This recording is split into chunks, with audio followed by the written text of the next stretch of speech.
Muy buenas tardes, amigos de Encuentro de Negocios. Un gusto saludarlos en esta tarde de miércoles 10 de septiembre del año 2025. Como siempre, un gusto tenerte aquí, estimado Rodrigo, en una emisión más aquí en Radio Nicolaita. Muy buenas tardes, mi estimado Brian. Un gusto una vez más por estar aquí contigo. Pues temas más muy interesantes que vamos a tratar el día de hoy, principalmente sobre el presupuesto aquí en México, las implicaciones y todo el detallado que nos traes, estimado, sobre este análisis del presupuesto en México para el siguiente año. Y hablaremos también sobre nuestra cápsula Mundo Cripto y también sobre lo que está pasando en Francia, las protestas en Francia y precisamente que están ligadas a esta crisis económica y política que está teniendo este país, ligado también a ajustes presupuestarios. Pero vamos a la cápsula Mundo Cripto, estimado, y regresamos aquí a Encuentro de Negocios. Continuamos en Mundo Cripto de Encuentro de Negocios. Hoy, pues, vamos a sumergirnos en noticias clave del mundo cripto, ¿no? Apoyándonos en análisis recientes. Vamos a echarle un ojo a un posible giro importante en cómo se podrían grabar las criptomonedas en Japón. También, ¿qué nos dice el reciente impulso de Bitcoin? Y bueno, la situación de XRP, con sus desafíos y lo que se espera. La idea es desmenuzar un poco todo esto, ¿no?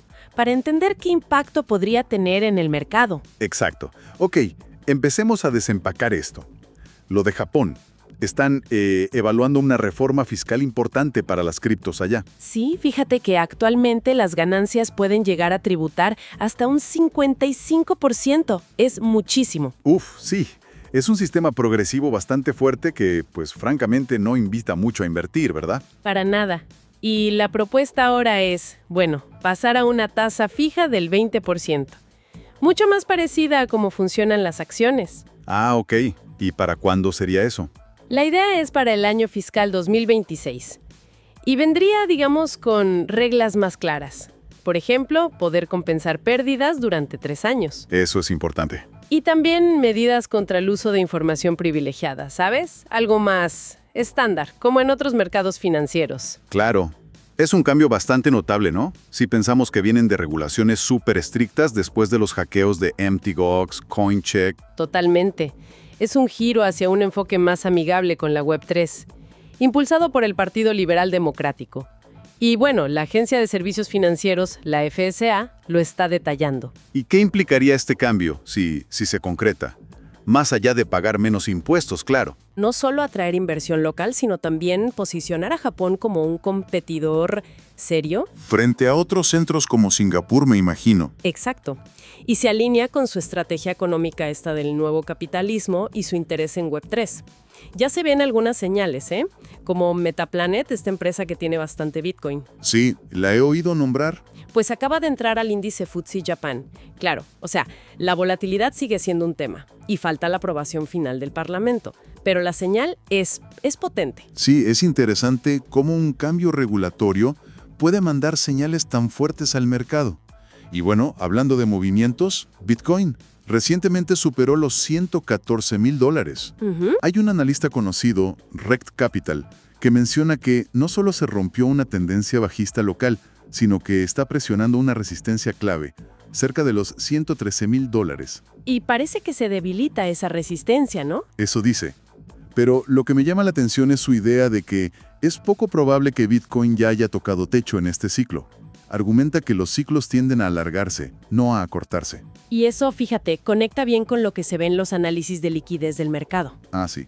¿Cómo? Hay otro analista, Dick Kingfisher, que señala que la mayor parte de la liquidez, o sea, dónde están puestas las órdenes de compra y venta, está justo por encima del precio actual. Ok, ¿y eso qué sugiere? Pues podría sugerir que si el precio sube un poquito más, podría disparar liquidaciones de posiciones cortas, o sea, de quienes apostaron a la baja. Ah, claro. Y eso impulsaría el precio aún más como una especie de bola de nieve. Podría ser, exacto. Además, Material Indicators identifica la siguiente barrera importante cerca de la media móvil de 50 días. ¿Dónde estaría eso? Alrededor de los $114,700, $115,000. Lo que sugieren estos análisis es que estos movimientos tienen cierta previsibilidad, digamos, basada en dónde está la liquidez y las órdenes de los grandes inversores, las ballenas. Entendido, entiendo.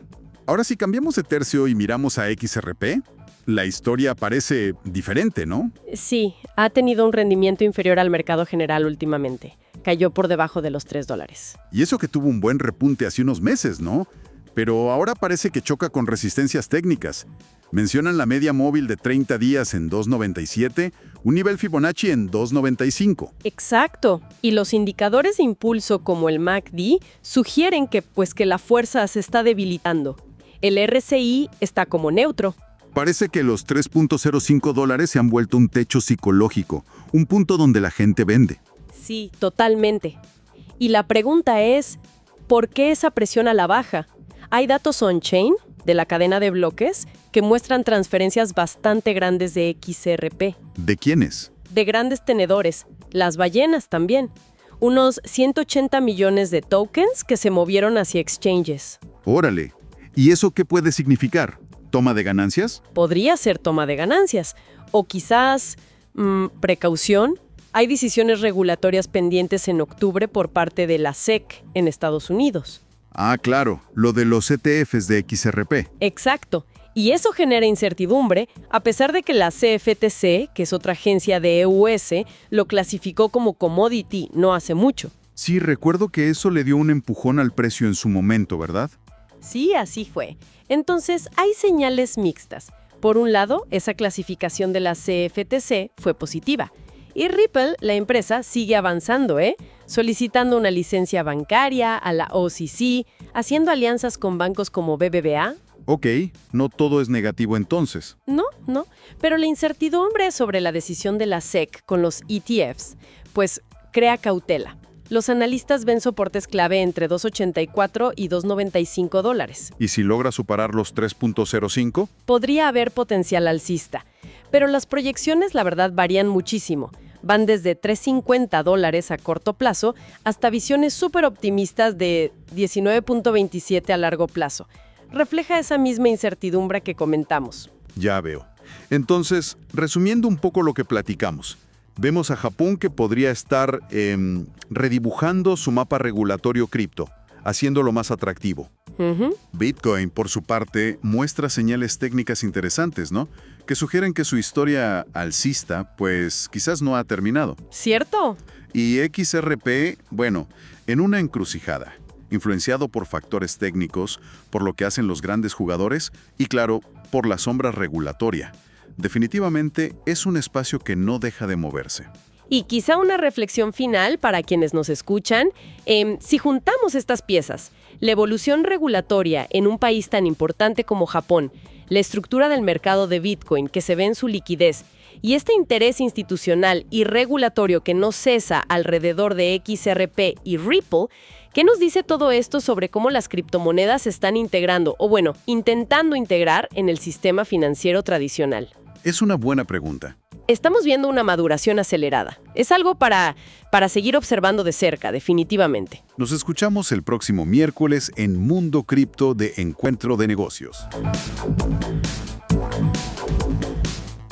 Y continuamos en Encuentro de Negocios. Les recordamos que nos puede seguir a través de redes sociales y en todas las plataformas de música vía streaming con nuestro podcast Encuentro de Negocios. Estimado Rodrigo, pues empezamos esta emisión de hoy.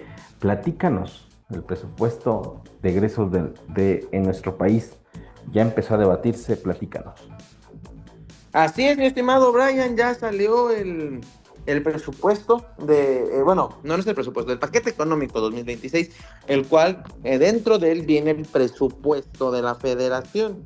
Viene tanto los ingresos como los egresos y realmente quedan varias cuestiones ahí en el aire, bastante interesantes a platicar. Aquí, por ejemplo, empezamos, ¿no? Primero, y cuestiones que vamos a ponerlas sobre la mesa, las vamos a ir discutiendo, vamos a poder hacer ciertos comentarios, porque pues hay cosas que las veo bien, hay cosas que las veo mal, muy optimistas y demás. Por ejemplo, lo primero es que dentro del crecimiento del Producto Interno Bruto para el año 2026, estimado, se estima que el crecimiento va a ser de 1.8 y entre 1.8 y 2.8. Este está un poco bastante alegre, porque el rango bajo, que es el 1.8, está por encima de lo que tiene proyectado el Fondo Monetario Internacional con 1.4 y Banxico con 1.1. Entonces ya desde ahí el presupuesto viene optimista en cuanto al crecimiento, que claro, lo hace la Secretaría de Hacienda, y ellos siempre tienen que ser optimistas, porque si no están hablando de que su trabajo no está siendo realizado de buena manera. Pero eso es lo primero, un presupuesto que trae un crecimiento mucho mayor a lo esperado. Entonces vamos a ver si se logra, porque en caso de no lograrse, pues los ingresos bajan. Entonces es muy optimista, hay que ver qué pasa, pero puede traer afectaciones hacerlo tan optimista. De ahí se espera que el déficit fiscal disminuya a 1.4, actualmente está en 4.32, entonces que disminuya a 4.1. Ese se ve lograble, ese creo que está dentro del marco, siempre y cuando pues, no tomen deuda y demás, pero ese no se ve complicado. La inflación, al cierre del 2026, le esperan que esté en la meta con Banco de México del 3%, se me hace muy en regla, muy en orden. Justo incluso esta semana salió salió el resultado de la inflación del mes de agosto, 3.57, un ligero rebote, pero muy bajo. La inflación va en camino a lo que Banco de México quiere, 3% más menos 1. Entonces, la inflación al 3% el cierre del 2026, yo lo veo bastante en orden, ahí no hay sobresalto de mi parte, creo que está bien ese dato. La recaudación, se espera aumentos de recaudación sin nuevos impuestos. Sin embargo, hay algo, o sea, ahí es medio truqueado, porque está un poco, lo voy a llamar así, obviamente está un poco populista al decir que no va a haber nuevos impuestos. Estoy de acuerdo, pero por el otro lado hay ciertos impuestos que van a aumentar y van a aumentar drásticamente. Todavía pues se está revisando a detalle, pero por ejemplo ya está en el Congreso, no, perdón, en el presupuesto está la iniciativa de que haya un impuesto especial a los videojuegos violentos, que haya va a aumentar el impuesto que ya se le cobra a los refrescos y a los cigarros en una muy buena proporción. Entonces no son nuevos impuestos, pero al final es aumento de impuestos que van a ir al bolsillo de la gente. Entonces la decisión de decir no haber nuevos impuestos es correcto, pero se me hace un discurso populista para no hacer enojar a la gente cuando les van a meter, el impuesto va a entrar por otro lado, estimado. Entonces se estima que la recaudación tributaria va a ser del 15.1 del Producto Interno Bruto, y justamente impulsado por medidas fiscales más efectivas y el combate a la evasión, lo que estamos diciendo. Van a hacerlo por ciertos medios, ciertos impuestos que ya existen, por ejemplo el IEPS, que van a poner a los videojuegos, van a aumentar el IEPS, ese tipo de cosas, estimado. Entonces, eso es por donde le van a llegar. El apoyo a Pemex va a seguir, lo cual a mí no me gusta para nada. Creo que Pemex ya deberían de buscar otra forma y no salvarlo de esta manera, porque aunque ellos digan que este es el último año de apoyo, que para el 2027 sea rentable, yo no lo veo así. A mí no me gusta Pemex como empresa y que el gobierno la esté subsidiando. Mucho tiempo Pemex subsidia al gobierno, hay que también decirlo así, pero tienen que buscar algo más que solo subsidios. Entonces pues por ahí sigue hacia Pemex. Lo que decíamos, no se pronostican nuevos impuestos, pero sí aumentos de gravámenes. Entonces por ahí va a ir la situación con el tema impositivo para aumentar la recaudación y pues que el presupuesto cuadre, o sea, los ingresos sean suficientes para los egresos. Medidas fiscales, deducciones fiscales que permitía a los bancos reducir sus aportaciones al IPAP.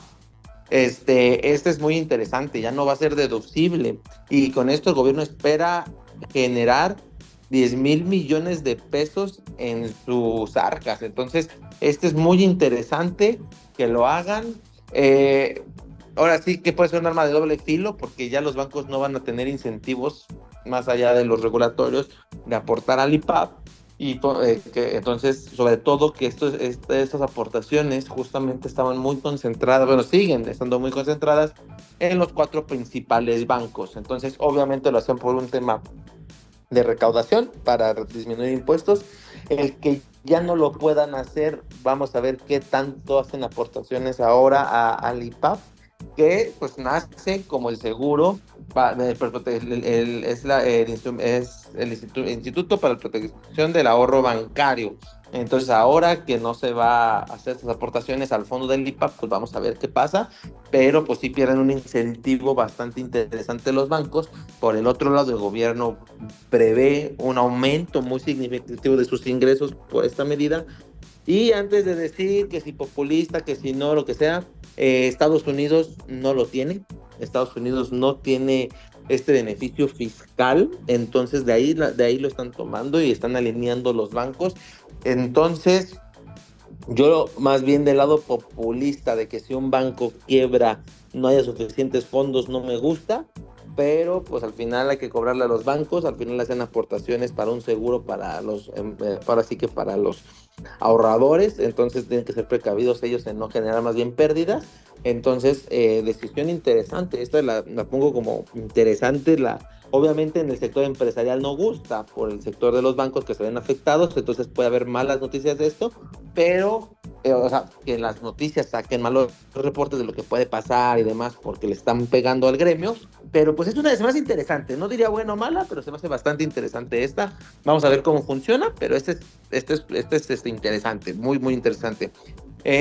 Candados obviamente contra los evasores fiscales, factureros, que se fortalezcan los controles. Esto, pues cada año lo dicen, ojalá que se logre, porque de repente ahí no nos ha ido bien, pero por ahí va. Aquí justo es muy interesante la inversión social y del bienestar, estimado. Se estima un gasto total de 10.1 billones de pesos. O sea, el gasto es bastante elevado y de los cuales 1 billón a programas sociales. Entonces por ahí está, híjole, un compromiso importante en gasto para el gobierno, 1 billón en programas sociales. Hablábamos de que era mucho dinero lo que iba a ahorrar lo del IPAP, 10,000 millones que iban a entrar, pero estamos hablando de que esto es 100 veces mayor. O sea, ni el ahorro en esta deducción fiscal del IPAP es 100 veces mayor los programas sociales. Entonces, los programas sociales ya sé que están a nivel constitucional, la gente los quiere, pero yo sigo diciendo, estos programas sociales en el futuro nos van a traer un problema económico a México bastante grande, bastante peligroso, porque va a haber un punto en que no va a haber dinero para los programas sociales, la gente se va a enojar y el presidente en turno que le toque decir no hay dinero para los programas sociales, se retiran, y va a tener que pagar todo el costo político. Entonces, esa está ahí, se sigue ayudando, pero puede traer muchos problemas en el futuro, estimado. Y pues ellos quieren llegar a un 82% de las familias que a nivel nacional tengan un apoyo social. Entonces ahí está el gasto, vamos a ver cómo va, pero pues esta es una medida muy muy muy muy controversial y peligrosa para el largo plazo. Sí, estimado, creo que, tomando un poco de atrás hacia adelante, o sea, como lo mencionas ahorita, Sí. es lo que mencionas, es un punto que sí es para tenerlo como una especie de destacado, porque digamos que por hoy, bueno, no hay problema, está ahí el designado el gasto, pero puede llegar a un punto como en otros países, estimado, donde la población empieza a envejecer en su mayoría. Ya hay países que están teniendo ese problema, donde está envejeciendo la población y hay menos personas económicamente activas, y entonces están incluso teniendo problemas con sus sistemas de pensiones, que está el caso de Alemania. Entonces, bien lo dices tú, estos apoyos sociales está ahí hoy, pero el día que toque retirarlos o hacer una reducción, pues al político que esté en turno, pues le va a tocar esa decisión fuerte, porque va a ser un golpe obviamente a la imagen política de quien esté en turno el hacer este recorte a programas sociales, porque no va a haber dinero en el presupuesto. Esa es una realidad, estimado, que bien lo comentas, puede pasar, y creo que le ha pasado a otros países. Sí, estimado, y justo lo tocas por otro lado. Aquí, los otros países lo han visto más en el tema de la pirámide poblacional para las pensiones, y que aquí en México se veía venir, y por eso fue el cambio de pensiones hacia las Afores, por la cuestión de que ya la pirámide no estaba funcionando como anteriormente, de que los más jóvenes eran más, trabajaban y de ahí se pagaba la pensión de los adultos, viendo que esta pirámide se empezaba a invertir, salían las Afores. Ahora, sí lo dices, claro, hay programas sociales para los adultos mayores de más de 60 años, bueno, creo que es de 65 y lo quieren llevar a 60. La cuestión ahí es eso, cuando esta franja de personas de 60 años empiezan a recibir su pensión, su beneficio social, su apoyo, más o menos estamos hablando de la expectativa de vida en México de 75 años. Y quiere decir que 15 años van a estar cobrando ese dinero, que probablemente ya no lo van a estar trabajando. Y ahora con menos personas trabajando, porque la población es menor, y al ser menor, pues van a tener que mantener a esas personas 15 años. Y el problema es que es menos personas trabajando, dando su dinero para mantener a esta franja de 60 años que cada vez viven más. Entonces, ahí se va a juntar un porcentaje de población muy interesante, que vamos a ver a cuánto llega a ser cuánto porcentaje de población se acumule ahí, que esté recibiendo un beneficio de programa social para los que están, y aparte pues los que están trabajando, cuánto tiempo van a estar aportando a eso, porque por el otro lado hay beneficios sociales cuando no tienes trabajo, no tienes empleo. Entonces, ¿cuánta gente también va a decidir no trabajar para tener este beneficio de programa social? Entonces, de la fuerza laboral, ¿de cuánto te va a quedar? Creo que eso es algo que no se ha analizado y que puede llegar a pegar mucho, y que podemos retomar este tema, estimado, porque ya viene el censo del INEGI, cuando salgan los resultados, ver actualmente qué porcentaje de población está arriba de los 60 años, y después de eso, hacer una proyección rápida de a cuánto puede ascender a la velocidad que va creciendo la población y que va envejeciendo. Podemos llegar a tener un número de cuánto puede llegar a ser, y creo que puede ser bastante interesante, porque puede ser un número grande de gente en programas sociales, que entonces, pues, ¿quién los va a estar manteniendo? Entonces, es muy interesante esto, estimado.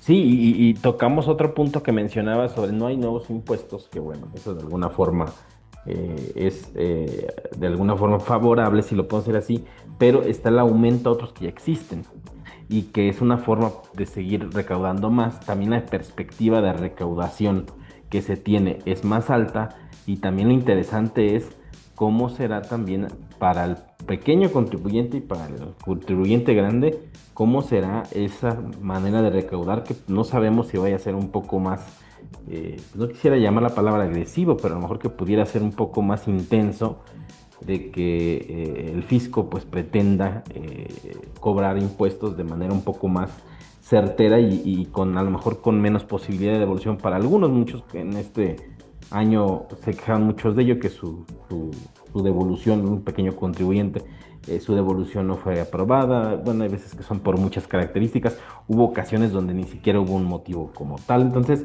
seguramente esa intención de recaudar pues será un poco más intensa, porque pues al final de cuentas, como bien lo dice las cifras, es lo que está en la propuesta de el presupuesto de egresos de la Federación, de ingresos de la Federación. Este paquete económico es el que está ahí, se va a debatir, va a aprobar en su momento y todo esto, y al final nos va a llevar a que se tenga de todos modos una aprobación o no, y también pues obviamente pues el debate que se da.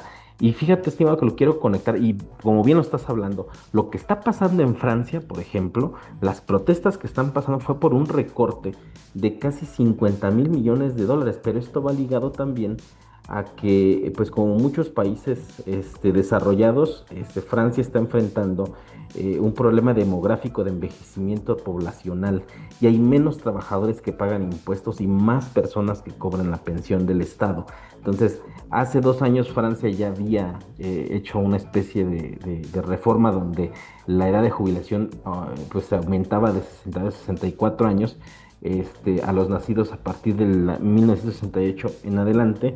Y pues bueno, esto ha causado mucha molestia, mucho enojo, y incluso ha llevado a la caída del primer ministro en Francia. Es el segundo cambio que tiene que hacer Macron en el país. Bueno, también hay un dilema ahí, porque parte de ese ajuste presupuestario es con la intención de aumentar su presupuesto en defensa, que lo platicábamos aquí en el programa, que es para obviamente financiar a la OTAN y financiar la guerra en Ucrania. Entonces también los franceses están enojados por dos partes, ¿no? Porque bueno, hacen un recorte, pero están participando, financiando una guerra que ni les compete. Entonces es ahí el tema que podría hacer ascender a políticos de ultraderecha. Ahí está el caso de Marine Le Pen, que está latente que en un momento de crisis como este, donde hay elecciones anticipadas, surja un discurso similar al de Trump, ¿no? Pero retomando lo que mencionabas la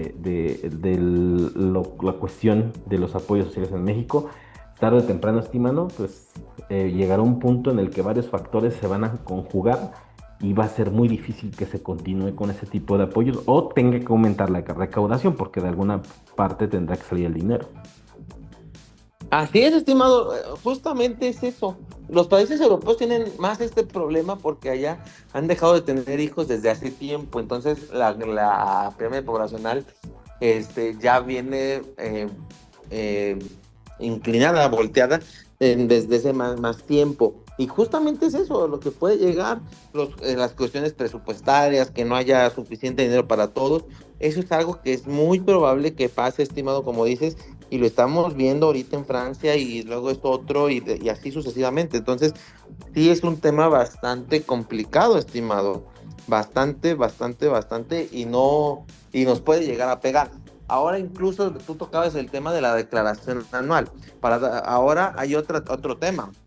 Este paquete económico ahorita en la primera presentación, porque falta que se discuta, está golpeando a los ahorradores, porque está volviendo a subir la tasa de retención del ISR del 0.5% al 0.9%, prácticamente al doble. Entonces le está pegando a los ahorradores, que ellos también mueven el sistema financiero y que el sistema financiero los necesita.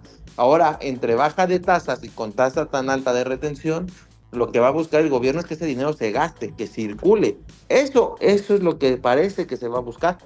Y se busca y se estima que la tasa de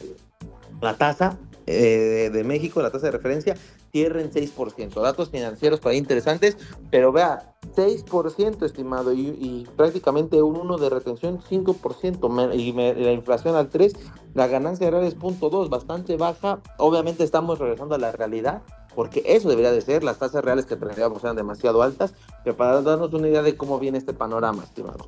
Y tocaste un punto que se me estaba pasando, lo de la inflación. Esta parte de la inflación también es una moneda al aire, que por eso también la Fed ha sido prudente en bajar la tasa, porque la inestabilidad a nivel global no deja de ser latente. Entonces también un escenario de un conflicto en alguna parte del mundo dispara los precios del petróleo y es muy sensible, o sea, es muy sensible el tema de la inflación, que no podemos decir que está controlada, pareciera que está llegando a ese punto, pero todo puede cambiar, eso también hay que tomarlo en cuenta, y tema para muchos países el poder prever en sus paquetes económicos, yo creo que no solo en México, sino también en otros países, en cómo es que tienen un parámetro sobre la inflación, viendo el escenario tan volátil que se tiene a nivel global, Exactamente, estimado, lo dices muy bien, estoy de acuerdo. El presupuesto está en pincitas, eso lo quiero dejar claro. Y el tema del petróleo, que no me quise meter ahí, lo dices bien, puede mover todo. O sea, aumentando el precio puede beneficiarse, pero también donde el precio venga a la baja y No, el peor, precio del petróleo. imagínate, peor. Ahorita, exactamente, ahorita es altamente volátil. Digo, al alza se puede beneficiar y listo, pero a la baja, híjole, hay que ver cómo reponemos eso. Que Sí. estamos buscando el dinero de todos lados, estimado. Entonces, tema sensible el petróleo, vamos a ver, pero un presupuesto que creo que está optimista. Lo veo optimista. O sea, lo veo medio cargado del optimista. O sea, no lo veo 100% optimista. O sea, si el medio es el 50 y el optimista 100, lo veo como el 70-75. Tampoco se lo volaron. Eso es cierto, no se volaron no de se optimismo. volaron. Y falta el debate, falta que se debata, que se tenga la discusión y ver cómo queda al final, que eso también es apenas la propuesta y que lo tendremos aquí. Estimado Rodrigo, pues se nos acabó el tiempo. Te agradezco como siempre que nos hayas acompañado un excelente análisis en este miércoles. ¿Dónde te pueden encontrar con esta y más información de finanzas y economía en tus redes sociales? Claro, estimado, estoy tanto en Facebook como Instagram como @Rodrigo Ortiz Consultor y les publico bastante información financiera de forma continua, estimado. Estimado Rodrigo, pues como siempre agradecerte tu aquí asistencia a Radio Nicolaita que ha estado con nosotros acompañándonos. Nos escuchamos por aquí el próximo miércoles. Gracias, estimado. Y pues de esta forma llegamos a la parte final de Encuentro de Negocios. Nos escuchamos el próximo miércoles aquí a través del 104.3 de FM Radio y TV Nicolaita. Yo soy Brian Ramírez. Recuerden, somos el único programa especializado en temas de negocios de la ciudad. Hasta la próxima.